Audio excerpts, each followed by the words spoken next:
Hello everybody, welcome to my next movie review. In this movie, this is actually a review of something that's historical in nature, although, like bits and pieces of it, like are omitted from what, historically happened. It's a pretty good movie, and I like the actress that stars in this movie a whole lot. She's really talented. And it's, basically speaking, it's a pretty sound piece of work. It's this movie here, Elizabeth, The Golden Age. This has, of course, Cate Blanchett, Geoffrey Rush, Clive Owen, and Elizabeth. And it's Rhys Ifans, Jardine Molla, Abbie Cornish, and Samantha Morton. It starts off where the first Elizabeth movie with Cate Blanchett left off. And it starts where, like she has Mary Queen of Scots, decapitated and everything, and, it leads up to that, and then it causes, the war between Spain and England, and, of course, Philip II of Spain, was, a bit on the nutty side with the whole thing, because he was like a fanatical Roman Catholic. I mean, it's just, it shows him being, like, way fanatical. It's like, I've known people like that, and, you want to go, excuse you, back it up, Queen Elizabeth I was, she was a very tall lady. She was over 6 foot. She did have red hair. From what I hear, she swore like a sailor. She was a very strong woman.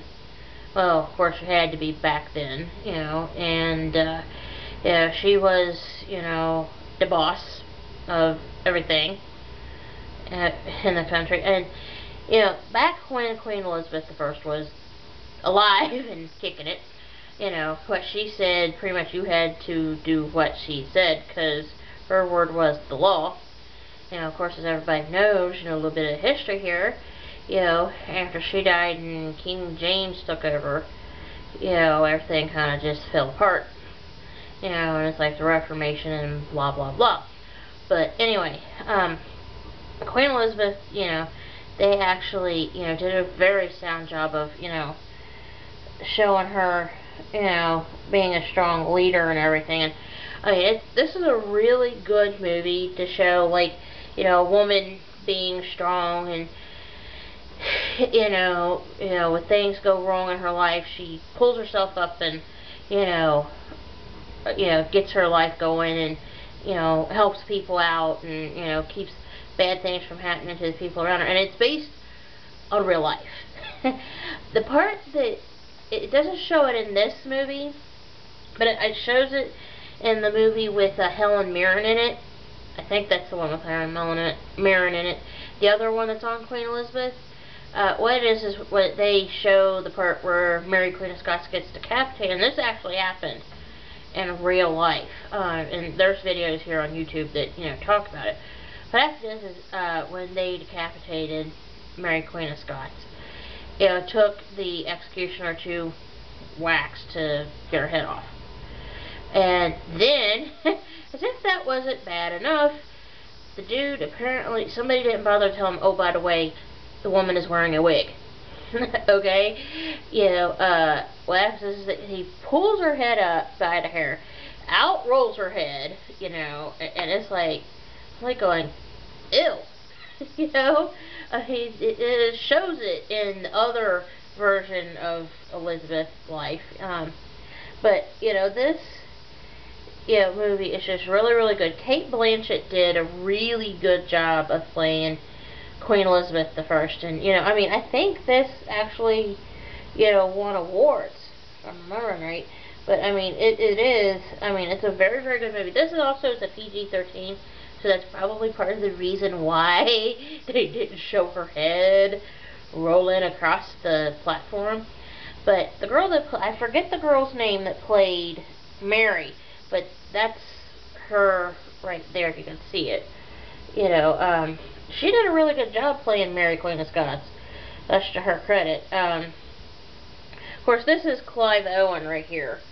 you know, are right there. Right there. You know, he plays Sir Walter Raleigh.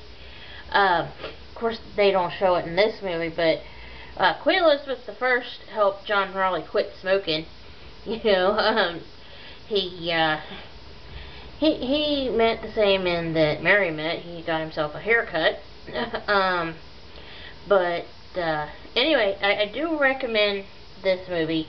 Like I said, it shows, you know, her being, you know, a strong woman and kicking it when she needed to kick it, you know.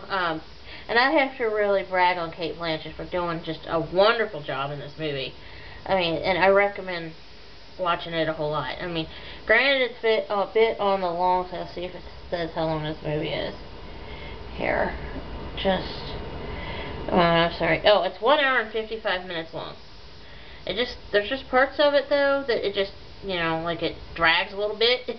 But, you know, there's other parts where it's like, you know, it's really neat to see. But anyway, I highly recommend this movie. And, you know, of course, I should point out that, you know, in case you didn't notice, there's a barcode on here. I checked this out from the library to watch it and also do a movie review on it. Now, one other thing I want to mention before I go here, counting this movie review, I've got a few more to do here. So, you know, instead of it being like, you know, mealy-peely, you know, me only doing like a handful of reviews, I've actually got a bunch this time around, which is unusual. But anyway, hang on, guys. I've got some more videos to review, or movies to review. I'll be right back, okay? Hang on.